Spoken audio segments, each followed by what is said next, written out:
الحمدللہ رب العالمین والعاقبۃ للمتقین من عبادہ الصالحین الطیبین الطاہرین رضوان اللہ تعالی علیہم اجمعین اللہم صلی علی سیدنا محمد وعلی آل سیدنا محمد وبارک وسلم علیہ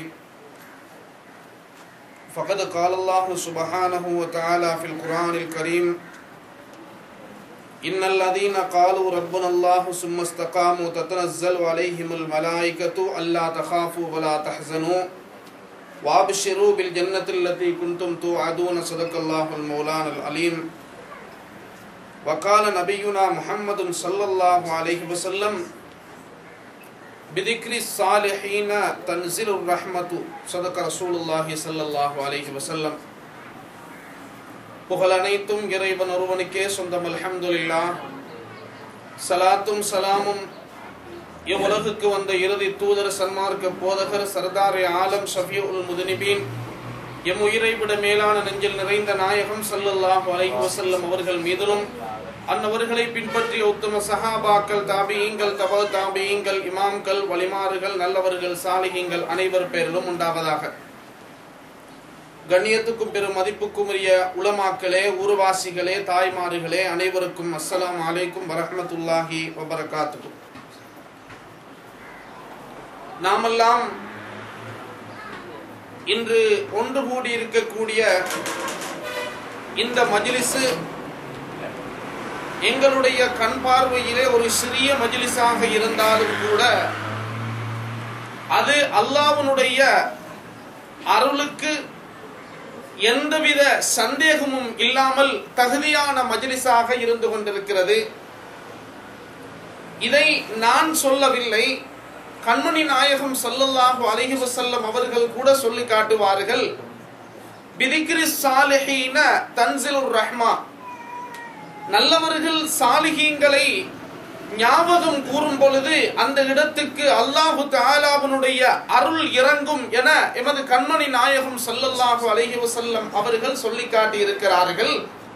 அந்த வகையில் நாம் இன்று ஒன்று கூடி சங்கைக்குரிய ஷேக் நாயகம் ஷேக் தாவூத் வலியுல்லாஹ் ரலியல்லாஹு அன்ஹு அவர்களை ஞாபகப்படுத்தி அவர்களுடைய வாழ்க்கை சரித்திரங்களை சொல்லி அவருடைய வாழ்க்கையில் நிகழ்ந்த கராமத்துக்கள் அனைத்தையும் சொல்லி மக்களுக்கு மத்தியில் ஏதாவது ஒரு உணவை கொடுத்து மகிழ்ச்சி அடைவது என்பது அல்லாஹு தஆலாவுடைய தூதர் ஸல்லல்லாஹு அலைஹி வஸல்லம் அவர்களுடைய வாக்கு பிரகாரம் தான் நடைபெறுகிறது என்பதை ஒவ்வொருவரும் உள்ளத்தில் ஞாபகம் வைத்துக் கொள்ள வேண்டும்.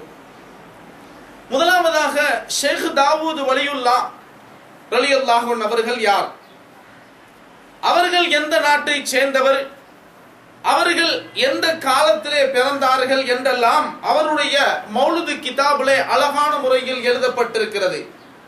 அதாவது எமது கண்மணி நாயகம் ஸல்லல்லாஹு அலைஹி வஸல்லம் அவர்கள் இந்த உலகுக்கு நபியாக அனுப்பப்படுவதற்கு முன்னாலே பனு இஸ்ரவேலர்களே வழியாக இருந்து அல்லாஹ்வுடைய இறைநேசராக இருந்த ஒரு நல்ல மனிதர் தான் ஷேக் தாவூத் வலியுல்லாஹ். ஷேக் தாவூத் வலியுல்லாஹ் ரலியல்லாஹு அன்ஹு அவர்கள் மக்களுக்கு மத்தியில் எவ்வாறு பகிரங்கப்படுத்தப்பட்டார்கள் என்றால், ஒரு நாள் ஒரு காஃபிர் தன்னுடைய தோட்டத்தில், அதாவது வயலில் வேலை செய்து கொண்டிருக்கும் பொழுது அவன் தன்னுடைய ஆயுதத்தால் கீழே கொத்தினான். மண்ணை அவன் தோண்டும் பொழுது திடீரென அந்த கொத்திய பொழுது ரத்தம் வெளியே வந்தது. அங்கே ஒரு காலும் காணப்பட்டது. ஒரு மனிதனுடைய கால் இருந்தது. அந்த மனிதன் மண்ணை தோண்டும் பொழுது அந்த காலிலே இருந்து ரத்தம் வந்தது. அந்த ரத்தத்தை கண்டவுடன் அந்த வேலை செய்த காபிருக்கு 2 கண் பார்வையும் காணாமல் போனது. இந்த மனிதன், அந்த காபிர் ஓடோடி சென்று முஸ்லிம்களுக்கு மத்தியிலே சொன்னார், நான் என்னுடைய தோட்டத்தில் வேலை செய்து கொண்டிருந்தேன். வேலை செய்யும் பொழுது ஒரு கால் தென்பட்டது. அந்த காலை நான் வெட்டினேன், எனக்கு தவறாக வெட்டிப்பட்டது. அப்பொழுது அந்த காலிலே இருந்து ரத்தம் வந்தது. அது யார் என்று எனக்கு தெரியாது. உடனடியாக முஸ்லிம்கள் அனைவரும் வந்து அந்த இடத்திலே வந்து பார்க்கிறார்கள். அவர்கள் தான் ஷேக் தாவூத் வலியுல்லாஹ் ரலியல்லாஹு அன்ஹு அவர்கள் என எல்லா மக்களுக்கும் பகிரங்கப்படுத்தப்பட்டார்கள். அதற்கு பின்னால் அந்த இடத்தை முஸ்லிம்கள் அனைவரும் ஒன்று சேர்ந்து ஒரு மக்பராவை அமைத்து அந்த இடத்திலே பெரிய ஒரு ஜியாரத்து கட்டப்பட்டு அதற்கு பின்னால் அவரின் மூலமாக எத்தனையோ மக்கள் நோய் நிவாரணங்களை பெற்றார்கள், கராமத்துக்களை கண்டார்கள். அதாவது எத்தனையோ மனிதர்கள் இன்று கூட இந்தியாவுக்கு போகக்கூடிய மக்கள் சொல்லுவார்கள், எத்தனையோ நோயாளிகளை கொண்டு வந்து அந்த ஷேக் தாவூத் வலியுல்லாஹ் ரலியல்லாஹு அன்ஹு அவருடைய மக்பராவிலே கட்டி வைப்பார்கள். சற்று நாட்களுக்கு பின்னால் அவர்களை வந்து அவிழ்த்து கொண்டு செல்வார்கள். அந்த பைத்தியக்காரனாக இருந்தாலும் சரி, என்ன நோயாளியாக இருந்தாலும் சரி, ஷேக் தாவூத் வலியுல்லாஹ் ரலியல்லாஹு அன்ஹு அவருடைய பொருட்டினால் குணமடைவார்கள் என்பதை அங்கு சென்று வரக்கூடிய எத்தனையோ மக்கள் சொல்லி காட்டுவார்கள். அது யாராலும் மறுக்க முடியாத உண்மை. ஒரு நாள் அப்துல் காதிர் என்று சொல்லக்கூடிய ஒரு நபர், அந்த அப்துல் காதிர் என்று சொல்லக்கூடிய நபர் அதிகமான சொத்துக்களை எடுத்துக்கொண்டு ஒரு வியாபாரத்துக்கு போய் வருகிறார். அவர் வரும் பொழுது ஒரு இடத்திலே அமர்ந்து கொண்டார். ஒரு இடத்திலே அமர்ந்து கொண்டு அவரிடம் இருந்த உணவை சாப்பிடுவதற்கு தயாராகும் பொழுது அங்கு இருந்த கோயில், அந்த கோயிலே ஒரு பூசாரி இருந்தார். அவர் என்ன செய்கிறார் என்றால், ஒரு வாழைப்பழத்தை எடுத்து அந்த வாழைப்பழத்தை நஞ்சூட்டி ஒரு அந்த அப்துல் காதிர் என்று சொல்லக்கூடிய மனிதருக்கு கொடுத்தார். அப்பொழுது இவர் அதை உணவாக உட்கொண்ட பொழுது அவர் மயங்கி கீழே விழுந்து விட்டார். எந்த அளவு மயக்கம் என்று சொன்னால், அவருடைய உணர்வு அற்றதாக, அதாவது ஒரு மனிதனுக்கு ஷைத்தான் பிடித்தால் எவ்வாறு உணர்வு இல்லாமல் போய்விடுமோ அதே போன்று உணர்வு அற்ற மனிதனாக கீழே விழுந்து விட்டார். கீழே விழுந்ததன் பின்னால் இவருக்கு ஒன்றுமே செய்ய முடியாத நிலைமை, அவருடைய அறிவும் சென்று விட்டது. உணர்வுகள், அதாவது சுய உணர்வுகள் அனைத்தும் அவரை விட்டு அகன்ற நிலைமையில் இருக்கும் பொழுது ஷேக் தாவூத் வலியுல்லாஹ் ரலியல்லாஹு அன்ஹு அவர்கள் கனவிலே வருகிறார்கள். கனவிலே வந்து அவருக்கு ஒரு வேரை கொடுக்கிறார்கள், அதாவது மரத்தினுடைய ஒரு வேர். அந்த மரத்தினுடைய ஒரு வேரை கொடுத்து இதை வாயில் போடுங்கள் என்று சொன்னார்கள். அந்த மனிதர் அப்துல் காதிர் என்று சொல்லக்கூடிய மனிதர் கனவிலே அந்த வேரை வாயிலே போட்டுக் கொண்டார்கள். சற்று நேரத்தில் விழித்து பார்க்கிறார்கள், அவருக்கு நஞ்சூட்டப்பட்ட அந்த வாழைப்பழத்தில் எந்தவித விஷமும் இல்லாமல் ஷேக் தாவூத் வலியுல்லாஹ் ரலியல்லாஹு அன்ஹு அவர்களின் மூலமாக அல்லாஹ் தஆலா சுகத்தை கொடுக்கிறார். இது போன்று அதிகமான கராமத்துக்கள் இந்த கிதாபிலே கூட எழுதி வைத்திருக்கிறார்கள். நாமெல்லாம் அறிந்த ஒரு மனிதர் தான் சதகத்துல்லாஹ் அப்பா. சதகத்துல்லாஹ் அப்பான்னு நாம் அறிந்திருக்கிறோம். அதாவது ரமலானுடைய காலத்திலே நாம் எல்லாம் வித்ரியான்னு சொல்லி ஒன்று ஓதுவோம். அதாவது ஒவ்வொரு நாளைக்கு ஒவ்வொரு ஹர்ஃப் வீதம் சதகத்துல்லாஹ் அப்பா அதை கோர்வு செஞ்சாங்க. சதகத்துல்லாஹ் அப்பா என்று சொன்னால் இந்தியாவில் மிக பகிரங்கமான, அதாவது பிரசித்தி பெற்ற ஒரு வலியுல்லாஹ் சதகத்துல்லாஹ் அப்பா. சதகத்துல்லாஹ் அப்பாவுடைய சரித்திரங்களை சொல்வதாக இருந்தால் அதிகம் சொல்ல வேண்டும். அவர் ஒரு நாள் தன்னுடைய சீடர்களுக்கு படித்துக் கொடுக்கிறார்கள். ஒரு பள்ளி வாயிலில் படித்துக் கொடுக்கும் பொழுது திடீரென ஒரு மனிதர் வந்தார். அந்த மனிதர் சதகத்துல்லாஹ் அப்பாவுக்கு அருகாமையிலே வந்து உட்கார்ந்து கொண்டிருந்தார். உட்கார்ந்து கொண்டிருந்த பொழுது சதகத்துல்லாஹ் அப்பா அந்த மனிதரை பார்த்து சொன்னார், எங்களுக்கு மழை இல்லை, கொஞ்சம் மழை பொழிய வையுங்கள் என்று சொன்னார் சதகத்துல்லாஹ் அப்பா. திடீரென மழை பெய்தது. அப்ப மாணவர்கள் அனைவரும் புதினப்பட்டாங்க. என்ன இவர் சொன்ன உடனே திடீரென மழை பொழிகிறது? அப்பொழுது மாணவர்கள் கேட்டார்கள், உங்களிடம் வந்த மனிதர் யார்? அப்ப சதகத்துல்லாஹ் அப்பா சொன்னாரு, என்னிடம் வந்த மனிதர் மீகாயில் அலைஹிஸ்ஸலாம், அவர்கள் மூலமாக தற்பொழுது உங்களுக்கு மலையை நான் எடுத்து தந்தேன் என்று சதகத்துல்லாஹ் அப்பா சொன்னாங்க. அப்ப அதனால இன்று கூட அந்த இந்தியாவில் இருக்குது மீகாயில் பள்ளி. மீகாயில் பள்ளி என்று சொன்னால் சதகத்துல்லாஹ் அப்பாவை மீகாயில் அலைஹிஸ்ஸலாம் அவர்கள் சந்தித்த பள்ளி. அப்ப சதகத்துல்லாஹ் அப்பாவுக்கு ஒரு சந்தேகம். என்ன சந்தேகம் என்றா, ஷேக் தாவூத் வலியுல்லாஹ் ரலியல்லாஹு அன்ஹு அவர்கள் அல்லாஹ்வுடைய இறைநேசர்களில் ஒருவரா, அவர்கள் அல்லாஹ்வுடைய இறைநேசர்களில் ஒருவரா என்று ஒரு சந்தேகம் யாருக்கு வந்தது? சதகத்துல்லாஹ் அப்பா அவங்களுக்கு ஒரு சந்தேகம். அப்ப சதகத்துல்லாஹ் அப்பா என்ன செய்கிறாங்க என்றால், ஷேக் தாவூத் வலியுல்லாஹ் ரலியல்லாஹு அன்ஹு அவருடைய ஜியாரத்துக்கு அருகாமையில் வந்தாங்க. அருகாமையிலே வந்து குர்ஆன் கூட ஓதல. நம்ம எல்லாம் ஜியாரத்துக்கு போனா ஒரு யாசீன் ஓதுவோம், ஃபாத்திஹா ஓதுவோம், அப்படி கூட அவர் ஓதல. அப்போ ஓதாம என்ன செஞ்சாரு? சதகத்துல்லாஹ் அப்பா ஷேக் தாவூத் வலியுல்லாஹ் ரலியல்லாஹு அன்ஹுடைய ஜியாரத்துக்கு அருகாமையிலே வந்து உறங்கி விட்டார். உறங்கிய பொழுது கனவிலே ஷேக் தாவூத் வலியுல்லாஹ் ரலியல்லாஹு அன்ஹு அவர்கள் வருகிறார்கள். அவர்கள் வந்த பொழுது அவர்களுடைய ஹாதிம் சதகத்துல்லா அப்பாவுடைய வயிற்றை இறுக்கி பிடித்தார். வயிற்றை இறுக்கி பிடித்தாரு. இறுக்கி பிடித்தவுடன் சதகத்துல்லா அப்பாவுக்கு நோவு ஏற்பட்டது. அப்பொழுது சதகத்துல்லா அப்பா ஷேக் தாவூத் வலியுல்லாஹ் ரலியல்லாஹு அன்ஹு அவங்கள்ட்ட கேட்கிறாங்க, ஏன் என்னுடைய வயிற்றை பிடிக்க சொல்றீங்க? அப்ப ஷேக் தாவூத் வலியுல்லாஹ் ரலியல்லாஹு அன்ஹு சொல்றாங்க, நீங்க என்ன பத்தி ஒரு தப்பெண்ணம் வச்சிருக்கிறீங்க, அதனாலதான் நான் உங்களை பிடிக்க சொன்னேன். அப்பொழுது உடனே சதகத்துல்லா அப்பா நினைத்துக் கொண்டார், என்னுடைய உள்ளத்தில் கெட்ட எண்ணம் இருப்பது ஷேக் தாவூத் வலியுல்லாஹ் அவங்களுக்கு தெரியும் அல்லவா, நான் உங்களிடம் மன்னிப்பு கோருகிறேன் என்று அந்த இடத்திலே உட்கார்ந்து சூரா யாசீன் இன்னும் எத்தனையோ சூரத்துக்களை எல்லாம் ஓதினார்கள். அப்ப ஷேக் தாவூத் வலியுல்லாஹ் ரலியல்லாஹு அன்ஹு அவர்கள் என்பது அவர் ஒரு சாதாரண மனிதர் அல்ல. அவரின் மூலமாக சுகம் கிடைத்து, அதாவது நோயற்ற வாழ்வு கிடைத்த மக்கள் எத்தனையோ நபர்கள் இருக்கிறார்கள். புதிதாக கூட நான் குருநாகலில் நடந்த ஒரு செய்தியை கேள்விப்பட்டேன். அதாவது குருநாகல் நகரிலே இருந்த ஒரு பெண்மணி, அந்த பெண்மணிக்கு வயிற்று வலி ஏற்பட்டது. வயிற்று வலி ஏற்பட்டு அந்த வயிற்று வலிக்கு சிகிச்சை செய்வதற்காக மகரகம ஹாஸ்பிடலுக்கு அந்த பெண்ணை அழைத்து வந்தாங்க. அழைத்து வந்து அந்த பெண்ணுக்கு வைத்தியர்கள் சிகிச்சை செய்தார்கள். எந்த சிகிச்சையும் சரிவரல. அப்ப அந்த பெண்ணை மகரகம ஹாஸ்பிடல் அனுப்பிட்டாங்க, நீங்க வேறாவது செய்யுங்க. அப்ப இந்த பெண்மணி போய் ஒரு ஆலிமிடத்தில் ஆலோசனை செய்த பொழுது அந்த ஆலிம் சொன்னாரு, நீங்க 40 நாளைக்கு ஷேக் தாவூத் மௌலூத் ஓதிவாங்க, உங்களுடைய வயிற்று வலி குணமடையும். அந்த பெண்மணி அதே போன்று ஷேக் தாவூத் மௌலூதை 40 நாட்கள் தொடர்ந்து ஓதினாங்க. தொடர்ந்து ஓதிய பிறகு ஷேக் தாவூத் வலியுல்லாஹ் ரலியல்லாஹு அன்ஹு அவர்களுடைய பொருட்டினால் சுகம் கிடைத்ததாக குருநாகலில் இருக்கக்கூடிய ஒரு பெண்மணி சொன்னால், இன்னும் அந்த பெண்மணி உயிரோடு வாழ்ந்து கொண்டிருக்கிறார். கண்ணியத்துக்குரிய பெருமக்களே, இதுதான் நல்லவர்களுடைய நிலைமை. அந்த நல்லவர்கள் மூலமாக அருள் எங்களுக்கு கிடைக்கிறது. இந்த மஜ்லிஸில் நாம் கொஞ்சம் நபர்கள் உட்கார்ந்து இருக்கிறோம். இது எங்களுக்கு கிடைத்த மிகப்பெரிய பாக்கியம். ஏனென்றால் பெருமானார் ஸல்லல்லாஹு அலைஹி வஸல்லம் அவர்கள் இந்த உலகுக்கு வந்தார்கள். இந்த உலகுக்கு வந்தார்கள், இஸ்லாத்தை பரப்பினார்கள். ஒரு சிலர் இஸ்லாத்தை ஏற்றுக்கொண்டாங்க. இஸ்லாத்தை ஏற்றுக்கொண்ட மக்கள் குறைவாக இருந்தார்கள் ஆரம்பத்திலே. சில மக்கள் இஸ்லாத்தை ஏற்றுக்கொள்ளல. ரசூல் ஸல்லல்லாஹு அலைஹி வஸல்லம் அவர்கள் மூஜிசத்தை காட்டினார்கள். எந்த அளவு மூஜிசத்து! மரங்கள் கதைத்தது, ரசூலுல்லாஹ்வுடைய கையிலே கற்கள் தஸ்பீஹ் செய்தது, இது போன்ற எத்தனையோ விதமான மூஜிசத்துக்களை எல்லாம் காட்டினார்கள். ஆக கடைசியில் தன்னுடைய விரலினால் சந்திரனை கூட பிளந்து காட்டினார்கள். இஸ்லாத்தை ஏற்றுக்கொண்டார்களா? அபூ ஜஹல், உத்பா, ஷைபா போன்றவர்கள் இஸ்லாத்தை ஏற்றுக்கொள்ளல.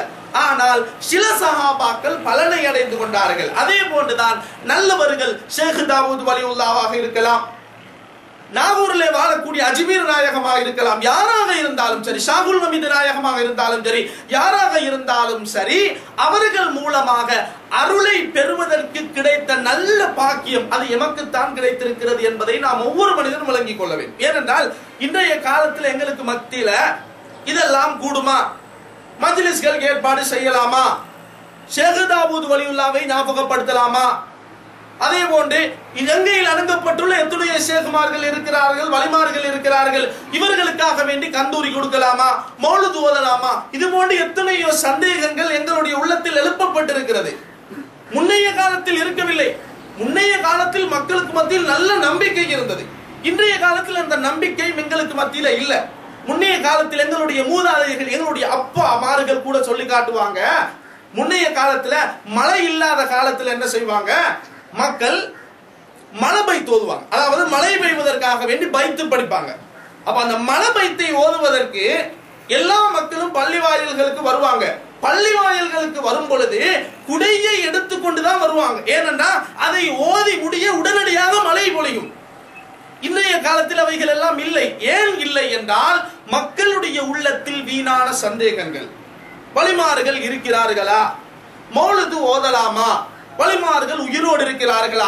இது போன்று வீணான சந்தேகங்களை எழுப்பப்பட்டு மக்களுடைய உள்ளத்திலே அவுலியாக்கள் என்று யாரும் இல்ல, அவுலியாக்களை எல்லாம் நாங்க அன்பு வைக்க கூடாது, அவுலியாக்களை அன்பு வைத்தவன் நரகுக்கு போய் விடுவான் என்றெல்லாம் வீணான சந்தேகங்களை எழுப்பி இருக்கிறார்கள். ஆக இதை நாம் எதற்காக செய்கிறோம்? இந்த ஷேக் தாவூத் வலியுல்லாஹ் ரலியல்லாஹு அன்ஹு அவர்களுடைய ஞாபகார்த்த நிகழ்வை எதற்காக செய்கிறோம் என்றால் அவர்களின் மீது அன்பு கொண்டு செய்கிறோம்.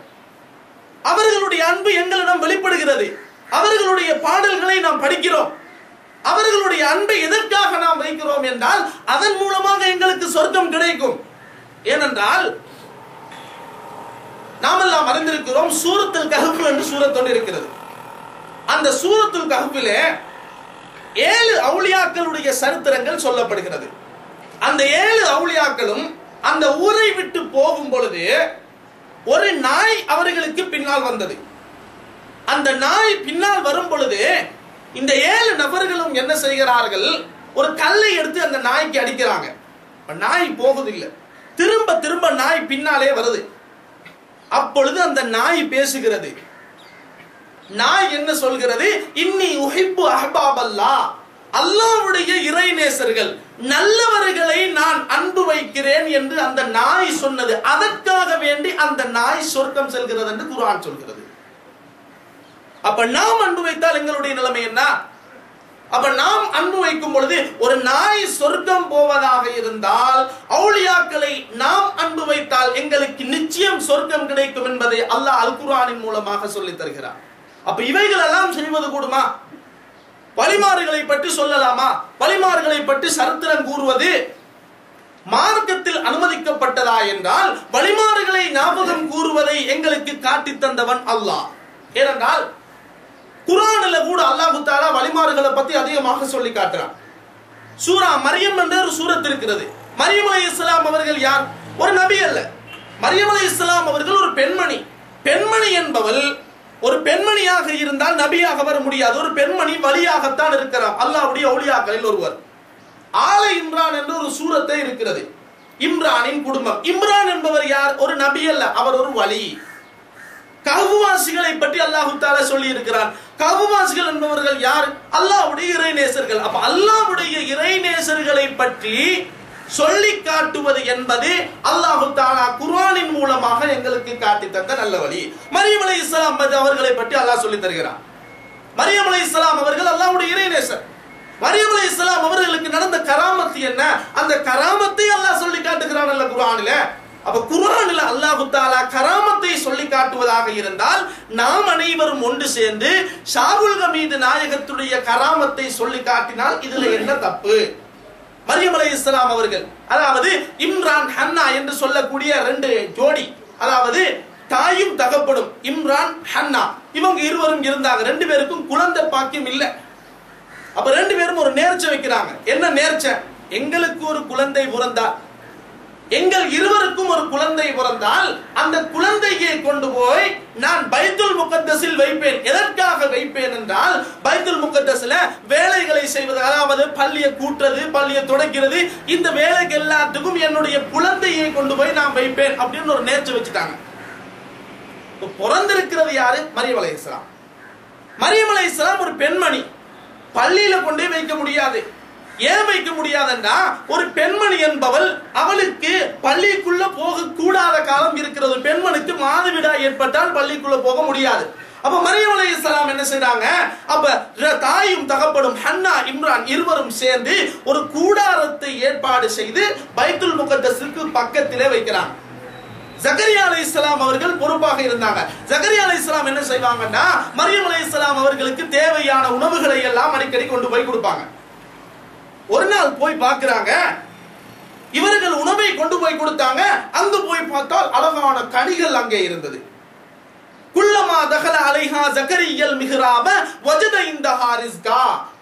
அப்ப அவர்களிடத்தில் போய் பார்த்தால் மரியம் அலைஹிஸ்ஸலாம் அவர்களிடத்தில் இருக்கிறது கனிவர்க்கங்கள். என்ன கனிவர்க்கங்கள் என்றால் மாரி காலத்தில் இருக்கிறது கனிவர்க்கங்கள், ஆனால் அது கோடை காலத்தில் தான் வரும். அப்படிப்பட்ட கனிகள் எல்லாம் இருக்கிறது. அற்புதமாக இருந்தது. அப்பொழுது கேட்டாங்க, அன்னாலக்கி ஹாதா, இந்த பழங்கள் உங்களுக்கு எவ்வாறு கிடைத்தது? அப்பொழுது சொல்றாங்க, காலத் குவமின் இந்தில்லா, இது எனக்கு அல்லாஹ்விடம் இருந்து கிடைத்தது. அல்லாஹ்விடம் இருந்து எவ்வாறு கிடைத்தது என்றால் ஃபஹுஸி இலைகி பிஜிஸின் நஹ்லதி துசாகித் அலைகி ருதபன் ஜனியா. அல்லாஹ் தஆலா சொன்னான், ஒரு காய்ந்த ஈத்தம்பழ மரத்தை அசைக்கும்படி அல்லாஹ் சொன்னான். அசைக்கும் பொழுது அந்த மரத்திலே இருந்து கனிகள் விழுந்தது. மரியம் அலைஹிஸ்ஸலாம் அவர்கள் அந்த பழத்தை சாப்பிட்டார்கள். இது அல் குர்ஆனிலே அல்லாஹ் தஆலா சொல்லி தருகிறார். இது போன்றுதான் ஷாகுல் ஹமீது நாயகத்துடைய கராமத்துகளை நாங்கள் சொல்கிறோம். ஷாகுல் ஹமீது நாயகம் எவ்வாறு பிறந்தார்கள், எவ்வாறு வாழ்ந்தார்கள், அவரின் மூலமாக ஒரு மனிதனுக்கு எத்தனையோ மனிதர்கள் அவரின் மூலமாக நோய் நிவாரணம் பெற்றார்கள். இவைகளை பற்றி நாம் சொல்லி காட்டுகிறோம் அல்லவா? இந்த வழியை காட்டி தந்தவன் யார்? அல்லாஹ் தான் எங்களுக்கு காட்டி தந்தான். இது அல்லாஹ் காட்டி தந்த வழியை நாம் செய்து கொண்டிருக்கிறோம். அல்லாஹ் காட்டி தந்த நல்ல வழி, நல்ல அமைப்புகளை நாம் இந்த பூமியில் செய்து கொண்டிருக்கிறோம். ரஹ்மத்து இறங்கும் வழி என்பதாகவும் பெருமானார் ஸல்லல்லாஹு அலைஹி வஸல்லம் அவர்கள் சொல்லி தந்திருக்கிறார்கள். கண்ணியத்துக்குரிய பெருமக்களே, எங்களுடைய பொதுமக்களுக்கு மத்தியில் எழும்பக்கூடிய பல பல பிரச்சனைகள் எங்களுக்கு மத்தியில் இருந்து கொண்டிருக்கிறது. உதாரணமாக சில மக்கள் கேட்பாங்க, எவ்வாறு கேட்பாங்கடா, மனிதர்களுடைய உள்ளங்களை அறிந்தவன் அல்லாஹ். அப்ப உள்ளங்களை அறிந்தவன் அல்லாஹ் ஒரு மனிதனை பார்த்து நாங்க வலியுல்லான்னு எப்பாறு சொல்வது? ஒரு மனிதனை பார்த்து வலியுல்லான்னு சொல்லலாமா என்று ஒரு சந்தேகம் மக்களுக்கு மத்தியில் இருக்கிறது. அல்லாஹ் தஆலா குர்ஆனிலே சொல்லி காட்டுகிறான், அலா இன்ன அவுலியா அல்லாஹி லா ஹவுஃபுன் அலைஹிம் வலா ஹும் யஹ்ஸனூன். அல்லாஹ் தஆலாவுடைய இறைநேசர்கள், அவர்களுக்கு எந்த பயமும் கிடையாது, அவர்கள் கவலைப்படவும் மாட்டார்கள். இது யாருடைய தன்மை? நல்லவர்கள், அவுலியாக்களுடைய தன்மை. அது மட்டுமல்ல, அல்லாஹ் தஆலா சொல்லி காட்டுகிறான், இன்னல்லதீன காலு ரப்புனல்லாஹு சும்மஸ்தகாமு ததனஸ்ஸலு அலைஹிமுல் மலாயிகா அல்லா தகாஃபு வலா தஹ்ஸனு வஅப்ஷிரு பில் ஜன்னத்தில் லதீ குன்தும் துஅதுன். அல்லாஹ் தஆலாவை ஈமான் கொண்டு அந்த ஈமானிலே ஸ்திரமாக நிலையாக ஒரு மனிதன் இருக்கும் பொழுது அந்த மனிதனிடத்திலே மலக்குமார்கள் வருவார்கள். மலக்குமார்கள் வந்து சொல்லுவாங்க, நீங்க கவலைப்பட வேணாம், நீங்க துக்கப்பட வேணாம் என்று அல்லாஹ் தஆலாவுடைய மலக்குமார்கள் அந்த மனிதனிடத்தில் வருவார்கள். இதெல்லாம் அல் குர்ஆனிலே இருக்கக்கூடிய ஆயத்துக்கள். இவர்கள் தான் அல்லாஹ் தஆலாவுடைய இறைநேசர்கள். இந்த இறைநேசர்கள் இருந்தால் அவர்கள் மூலமாக எங்களுக்கு ரிஸ்க் கிடைக்கும். ஏனென்றால் பெருமானார் ஸல்லல்லாஹு அலைஹி வஸல்லம் அவர்கள் சொன்னார்கள், சிரியா நாட்டிலே 40 அபுதால்கள் இருக்கிறார்கள். அபுதால்கள் என்று சொன்னால் வலிமார்களில் பல படித்தரங்கள் இருக்கிறது. அபுதால்கள் என்று சொல்லக்கூடிய ஒரு கூட்டத்தினர்களும் இருக்கிறார்கள். அந்த அபுதால்கள் 40 நபர்களும் சிரியாவிலே இருக்கிறார்கள். அவர்கள் இருப்பதனால் தான் இந்த பூமிக்கு மழை பொழிகிறது. அது மட்டுமல்ல, அவர்கள் இருப்பதனாலதான் காவிர்களுக்கு எதிராக உங்களுக்கு உதவி கிடைக்கிறது. உங்களுடைய அதாம்புகள், பலாய் முசீபத்துகள் அனைத்தும் அந்த 40 வழிமாறுகள் அபுதாலுகள் மூலமாக உங்களுடைய பலாய் முசீபத்துகள் அனைத்தும் உங்களை விட்டும் அகன்று செல்கிறது என பெருமானார் ஸல்லல்லாஹு அலைஹி வஸல்லம் அவர்கள் சொல்லி காட்டியிருக்கிறார்கள். இது நல்லவர்களுடைய தன்மை. நல்லவர்கள் எவ்வாறு இருப்பார்கள் என்றால், ஏழையவர்கள் போன்றல்ல. நாமெல்லாம் ஒரு அமல் செய்யும் பொழுது சாதாரணமாக எங்களுடைய தன்மை, சில மக்கள் இன்றைய காலத்திலே இருப்பார்கள், அமல் செய்வாங்க. அமல் செய்யும் பொழுது நோக்கம் என்ன? சில மக்களுடைய நோக்கம் என்னவென்றால், மக்கள் எல்லாம் என்ன பார்த்து பெரிய ஒரு இபாதத்தாளி, அமல் செய்யக்கூடிய மனிதன் என்று புகழ்ந்து பேச வேண்டும். அதுக்காக சில மக்கள் அமல் செய்வாங்க. இன்னும் சில மக்களுடைய நோக்கம் இருக்கிறது, எனக்கு சொர்க்கம் கிடைக்க வேண்டும் என்பதற்காக வேண்டியும் சில மக்கள் அமல் செய்வாங்க. இது பெரும்பாலும் இருக்கிறது. அதான் எங்களை பொறுத்த மட்டும் இதுதான் சரி. நல்லவர்கள் அவ்வாறல்ல. நல்லவர்கள் எதற்காக அமல் செய்வார்கள் என்றால், அல்லாஹ் சொல்லி இருக்கிறான் அதற்காக அமல் செய்வாங்க. அல்லாஹ் தஆலா சொன்னான் என்ற ஒரே நோக்கத்துக்காக அமல் செய்வாங்க. அவங்க நன்மை எதிர்பார்க்க மாட்டாங்க, சொர்க்கத்தை எதிர்பார்க்க மாட்டாங்க. அல்லாஹ் சொன்னதற்காக வேண்டி மட்டும் அவர்கள் அமல் செய்வாங்க. அல்லாஹ் தஆலா குர்ஆன்ல ஒரு ஆயத்தை சொல்லி காட்டுகிறான், வஸீகல் லதீன தகௌ இலல் ஜன்னதி சுமரா. கியாமத் நாளையில அல்லாஹ் தஆலா மக்களை எல்லாம் எழுப்பி அந்த மக்கள்ல நல்ல மக்கள் கெட்ட மக்கள் அல்லாஹ் தஆலா 2 கூட்டமாக பிரித்துருவான். அப்ப 2 கூட்டமாக பிரித்ததன் பின்னால பாவம் செய்த மக்களை அல்லாஹ் தஆலா நரகத்திலே போடுவான். அப்ப நரகத்துக்கு அல்லாஹ் தஆலா சொல்லுவான், பாவம் செய்த மக்கள் எல்லாம் நரகத்துக்கு போங்க. அப்ப போக மாட்டாங்க. ஏன் போக மாட்டாங்க? நரகம் என்பது நெருப்பு. அந்த நெருப்பை பயந்து யாரும் போக மாட்டாங்க.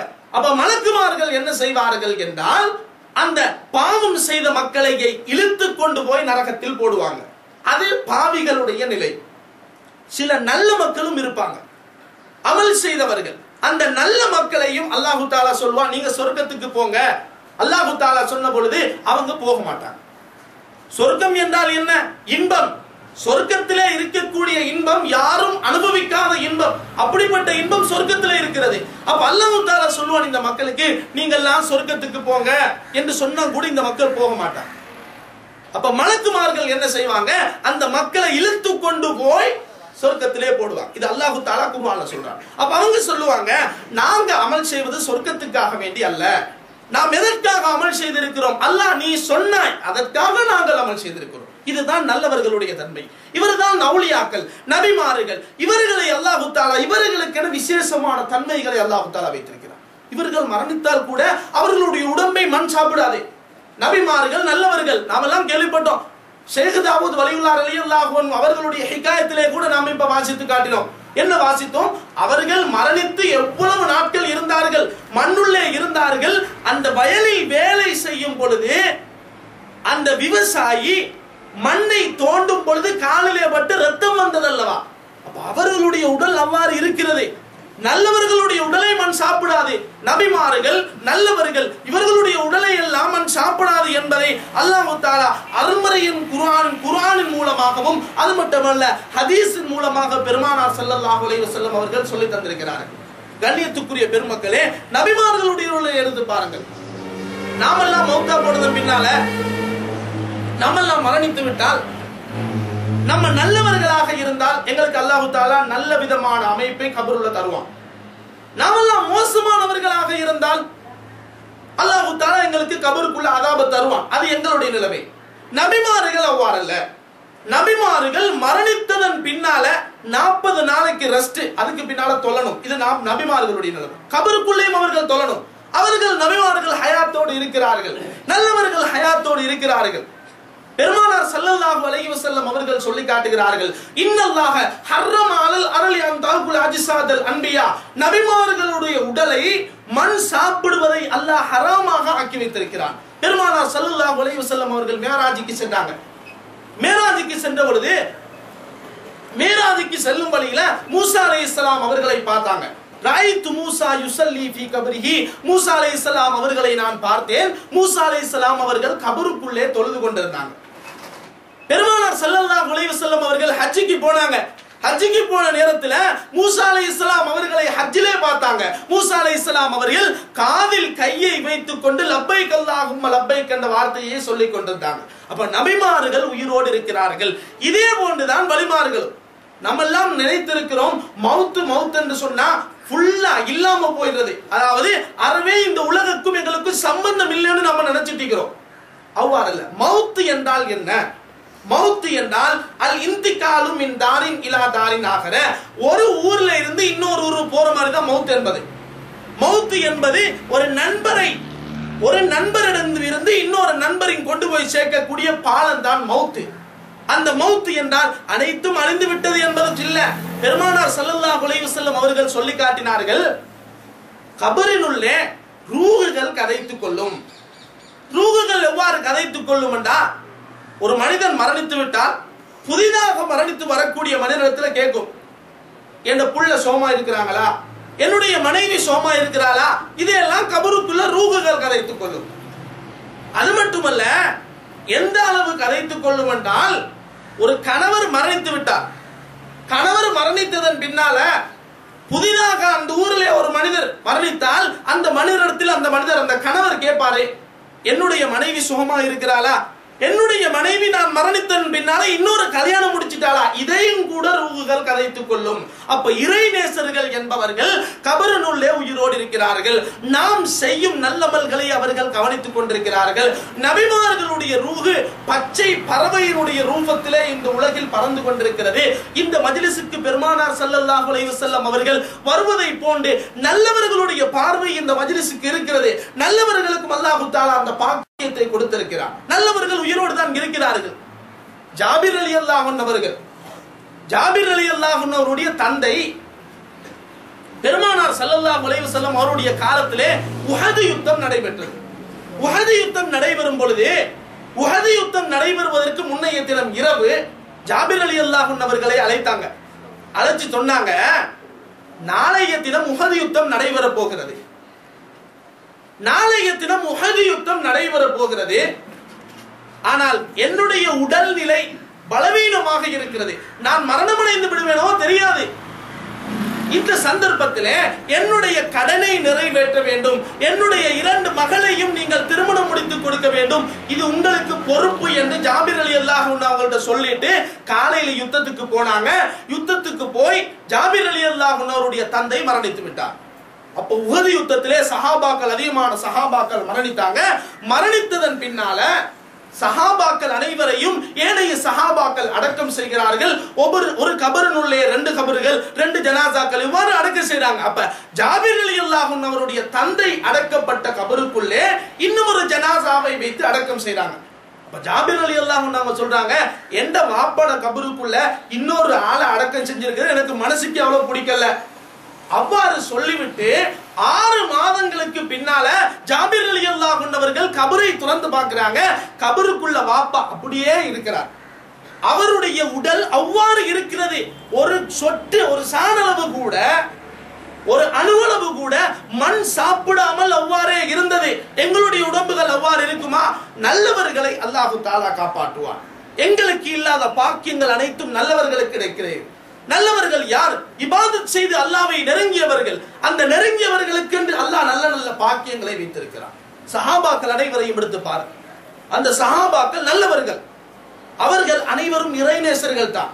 அந்த இறைநேசர்களுக்கு அல்லாஹ் தஆலா தனி ஒரு விசேஷமான சக்தியை வைத்திருந்தார். நாமெல்லாம் கேள்விப்பட்டிருக்கிறோம். அலி இப்னு அபீ தாலிப் ரலியல்லாஹு அன்ஹு அவர்கள், அலி இப்னு அபீ தாலிப் ரலியல்லாஹு அன்ஹு அவர்கள் ஒரு மிகப்பெரிய வீரர். அலி ரலியல்லாஹு அன்ஹு அவர்கள் கைபர் யுத்தத்தின் பொழுது கைபர் கோட்டையின் கதவை தன்னந்தனியராக சுமந்து கொண்டு யுத்தம் செய்தார்கள். யுத்தம் செய்ததன் பின்னால யுத்தம் முடிந்து 40 சஹாபாக்கள் வந்து அந்த கதவை சுமக்குறாங்க. சுமக்க முடியல. அப்ப அலி ரலியல்லாஹு அன்ஹு அவர்கள் சஹாபாக்கள் கேட்டாங்க, எவ்வாறு உங்களால் அதை சுமக்க முடிகிறது?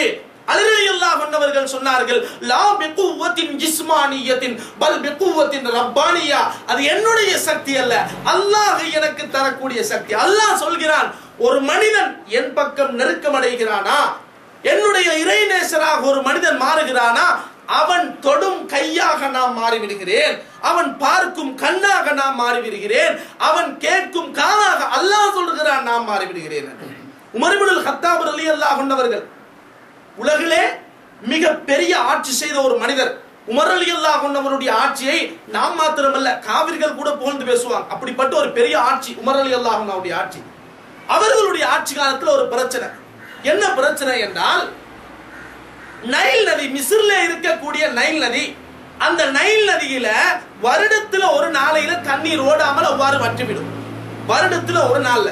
அப்ப அந்த மக்கள் என்ன செய்வாங்கண்டா, ஒரு அழகான குமரி பெண்ணை அழகான ஆடைகள் அணிந்து ஆபரணங்கள் அணிந்து அந்த ஆத்துல கொண்டு போய் தள்ளிடணும் நைல் நதியில். அப்பதான் நைல் நதி ஓடும், இல்லாட்டி ஓடாது.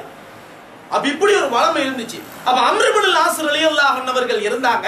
அம்ர் இப்னுல் ஆஸ் ரலியல்லாஹு அன்ஹு அவர்களிடத்தில் சொன்ன பொழுது அம்ர் இப்னுல் ஆஸ் ரலியல்லாஹு அன்ஹு அவர்கள் உமர் இப்னுல் கத்தாப் ரலியல்லாஹு அன்ஹு அவர்களுக்கு சொல்லி அனுப்பினார்கள். உமர் ரலியல்லாஹு அன்ஹு அவர்கள் ஒரு கடிதம் எழுதினாங்க. ஒரு கடிதம், எப்படி ஒரு கடிதம்னா, நம்ம ஒரு நண்பருக்கு எழுதுவது போல ஒரு கடிதம். நம்மளோட கூட்டாளிக்கு ஒரு கடிதம் எழுதுவோம். அது மாதிரி உமர் ரலியல்லாஹு அன்ஹு அவர்கள் ஒரு கடிதம் எழுதுறாங்க. எவ்வாறு? மின் உமர இலா நைல் மிஸ்ர். உமர் அலியிடம் இருந்த நைல் நதிக்கு ஒரு கடிதம். எப்படி கடிதம் என்ன? இன் குன்த தஜ்ரி மின் கிபலிக ஃபலா தஜ்ரி வைன் கானல்லாஹு யுஜ்ரிக ஃபஸ்அல்லாஹு அன் யுஜ்ரியக. நைல் நதியே, நீனாக நினைச்சு ஓடக்கூடிய நதியாக இருந்தா நீ ஓட தேவையில்ல, ஆனா அல்லாஹ் தான் உன்னை ஓட வைக்கிறான், நீ ஓடணும். அப்படி என்ன நைல் நதிக்கு ஒரு கட்டளை போட்டு ஒரு கடிதத்தை எழுதி உமர் இப்னுல் கத்தாப் ரலியல்லாஹு அன்ஹு அவர்கள் அனுப்பினாங்க. இந்த கடிதத்தை கொண்டு போய் நீங்க நைல் நதிக்குள்ள போடுங்க. அப்ப உமர் ரலியல்லாஹு அன்ஹு அவருடைய கடிதத்தை அம்ர் இப்னுல் ஆஸ் ரலியல்லாஹு அன்ஹு அவர்கள் நைல் நதிக்குள்ளே போட்டார்கள். நைல் நதிக்குள்ளே போட்டவுடன் நைல் நதியில் தண்ணீர் ஓடியது. 16 முழம் உயரத்துக்கு தண்ணீர் ஓடியது. இன்று வரும் வரை அவ்வாறு ஓடிக்கொண்டே இருக்கிறது. இதுதான் அல்லாஹ்வுடைய இறைநேசர்கள், அல்லாஹ்வுடைய அவுலியாக்கள். அவர்களுக்கு என உடலில் ஒரு சக்தி இருக்கிறது, அவர்களுடைய பார்வையில் விசேஷம் இருக்கிறது, அவர்களுடைய கையால் தொட்டால் அதில் பவர் இருக்கிறது, அவர்களுடைய காலால் நடந்தால் அதில் பவர் இருக்கிறது. எனவேதான் அந்த நல்லவர்கள் மூலமாக நாம் அல்லாஹ்வுடைய அருளை தேடிக்கொள்ள வேண்டும். அந்த நல்லவர்கள் மூலமாக அல்லாஹ்வுடைய அருள் நிச்சயம் எங்களுக்கு கிடைக்கிறது. என்பதை பெருமானார் ஸல்லல்லாஹு அலைஹி வஸல்லம் அவர்கள் கூட சொல்லி காட்டுகிறார்கள். கண்ணியத்துக்குரிய பெருமக்களே, அவர்களை நாங்கள் அதிகமாக ஜியாரத்து செய்ய வேண்டும். ஜியாரத்து என்றால் என்ன? நாமெல்லாம் கபர்களை போய் தரிசிக்கிறோம். ஜியாரத்து செய்வது என்பது மார்க்கத்தில் கூடுமா? நல்லவர்களை ஜியாரத்து செய்யலாமா? இதுவும் எங்களுக்கு மத்தியிலே இருக்கக்கூடிய ஒரு மிகப்பெரிய பிரச்சனை. சில மக்கள் சொல்லுவாங்க, ஜியாரத்து செய்வது என்பது கபர் வணக்கம், அந்த கபர் வணக்கத்தை செய்யக்கூடாது என்று சில மக்கள் சொல்லுவாங்க. கபர் வணங்கிகள் ஜியாரத்து செய்யக்கூடிய மனிதனை பார்த்து கபர் வணங்கி என்று சொல்வதாக இருந்தால் முதலாவதாக நாம் சொல்லி இருக்க வேண்டியது பெருமானார் ஸல்லல்லாஹு அலைஹி வஸல்லம் அவர்களை தான். பெருமானார் ஸல்லல்லாஹு அலைஹி வஸல்லம் அவர்கள் கபர்களை ஜியாரத்து செய்யும்படி எங்களுக்கு சொல்லி தந்தவர்கள். அது மட்டுமல்ல, பெருமானார் ஸல்லல்லாஹு அலைஹி வஸல்லம் அவர்கள் ஜன்னத்துல் பக்கீக்கு சென்று கபர்களை ஜியாரத்து செய்திருக்கிறார்கள். ஆயிஷா நாயகி அவர்கள் கூட பெருமானார் ஸல்லல்லாஹு அலைஹி வஸல்லம் அவருடைய கபரை ஜியாரத்து செய்வார்கள். அபூபக்கர் ரலியல்லாஹு அன்ஹு அவருடைய கபரை ஜியாரத்து செய்வார்கள். உமர் இப்னுல் கத்தாப் ரலியல்லாஹு அன்ஹு அவருடைய கபரை கூட ஆயிஷா நாயகி அவர்கள் ஜியாரத்து செய்திருக்கிறார்கள். உமர் இப்னுல் கத்தாப் ரலியல்லாஹு அன்ஹு அவர்களுடைய கபரை ஜியாரத்து செய்யும் பொழுது ஆயிஷா நாயகி அவர்கள் முகத்தை மூடிக்கொண்டு ஜியாரத்து செய்தார்கள். எதற்காக ஜியாரத்து செய்தார்கள் என்றால், உள்ளே இருந்து உமர் இப்னுல் கத்தாப் ரலியல்லாஹு அன்ஹு அவர்கள் பார்த்து கொண்டிருக்கிறார்கள் என்று வெட்கத்துக்காக முகத்தை மூடிக்கொண்டு ஆயிஷா நாயகி அவர்கள் ஜியாரத்து செய்திருக்கிறார்கள். அப்ப எந்த இடத்திலாவது ஒரு இறைநேசர் இருந்தார், அந்த இறைநேசர் மூலமாக எங்களுக்கு அருள் கிடைக்கிறது, அவரை நாங்கள் ஜியாரத்து செய்ய வேண்டும், அவரின் மூலமாக எங்களுக்கு நிச்சயம் பரக்கத்து கிடைக்கிறது என்பது அல் குர்ஆன் அல் ஹதீஸ் மூலமாக நாம் தெளிவாகவே அறிந்து வைத்திருக்கிறோம். யார் என்ன வழியை சொன்னாலும் சரி, இன்றைய காலத்துல எத்தனையோ வழிகளை சொல்லுவார்கள். நாம் கொஞ்சம் பேராவது இருந்து இது போன்ற நல்லவர்களை நான் ஞாபகப்படுத்த வேண்டும். அந்த நல்லவர்களை ஞாபகப்படுத்துவது என்பது அல்லாஹ்வுடைய அருளை எங்களுக்கு தேடி தரக்கூடிய ஒரு நல்ல செயல் என்பதை ஒவ்வொரு மனிதனும் உள்ளத்தில் ஞாபகம் வைத்துக் கொள்ள வேண்டும். எமது கௌசுல் ஆலம் முஹியுத்தீன் அப்துல் காதிர் ஜீலானி அவர்கள் இந்த உலகில் தோன்றிய மகான் வழிமாறுகளில் மிக பெரிய வழியாக இருந்தவர்கள் கௌசுல் ஆலம் முஹியுத்தீன் அப்துல் காதிர் ஜீலானி அவர்களை நாம் அதிகப்படி ஞாபகப்படுத்த வேண்டும். சில மக்கள் சொல்லுவாங்க, யா முஹியுத்தீன் என்று சொன்னா என்னப்பா நீ காஃபிரா போச்சு, அல்லாஹ்வைத்தான் நீ கூப்பிடணும், யா முஹியுத்தீன் கூப்பிட கூடாது, யா ரசூலல்லாஹ்னு கூப்பிட கூடாது என்று உங்களுக்கு மத்தியில் சில சந்தேகங்களை எழுப்புவார்கள். யா முஹியுத்தீன் என்று அழைக்கலாம், யா ரசூலல்லாஹ் என்று அழைக்கலாம். எல்லாவற்றுக்கும் ஹதீஸில் ஆதாரம் இருக்கிறது. எல்லாவற்றையும் இமாம்கள் எங்களுக்கு அழகான முறையில் சொல்லி தந்திருக்கிறார்கள். அவைகள் அனைத்தையும் தனித்தனி தலைப்பிலே நான் உங்களுக்கு சொல்லி காட்ட வேண்டும்.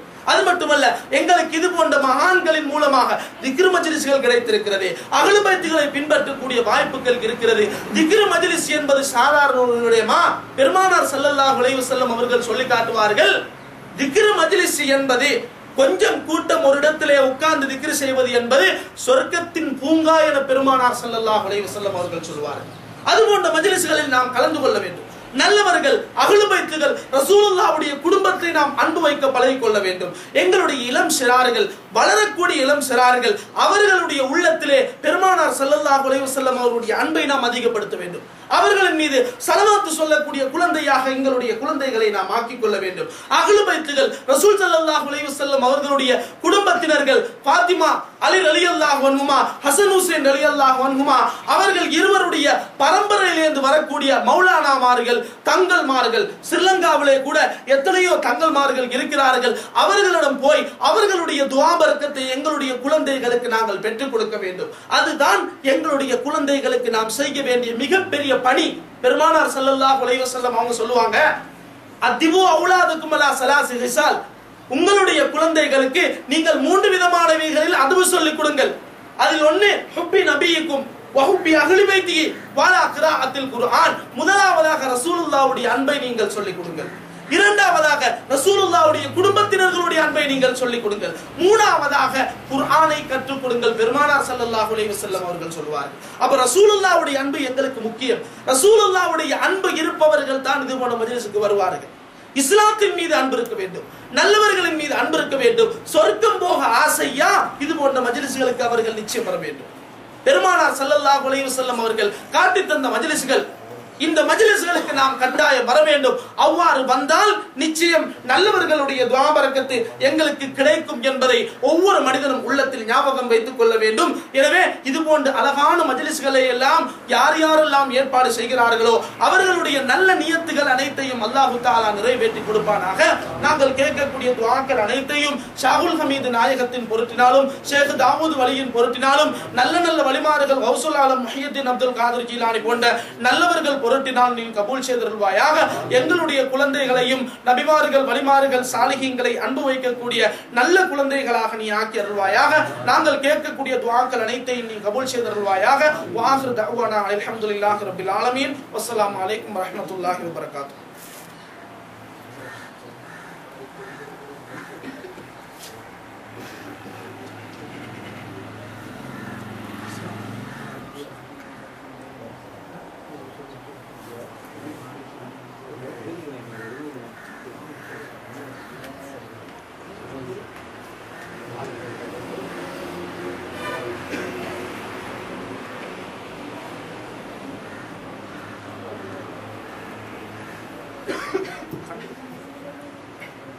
அஸ்ஸலாமு அலைக்கும் வரஹ்மத்துல்லாஹி வபரகாத்துஹு. இன்ஷா அல்லாஹ் எங்களது அழைப்பை ஏற்று இங்கே வந்து அழகான சொற்பொழிவை ஷேக் நாயகம் ஷேக் தாவூத் வலியுல்லா அவருடைய தமாம் மஜ்லிஸுக்காக வேண்டி